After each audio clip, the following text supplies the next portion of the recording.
In front of me is Shockpad SE, and today I would like to show you how you can connect it to printer.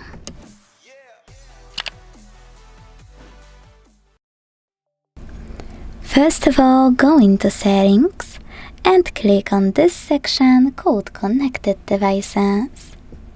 Then Connection Preferences, Printing, Default print service or any other service you have and wanna use. Don't worry, they all turn on the same way, so tap on yours and make sure this switcher is on. Your device is now looking for a printer, and when it finds one, it will connect with. If you still can't connect though, just click on 3 dots at the top right corner, hit Add Printer, and use this switcher next to Wi-Fi Direct Printing if you wanna use it.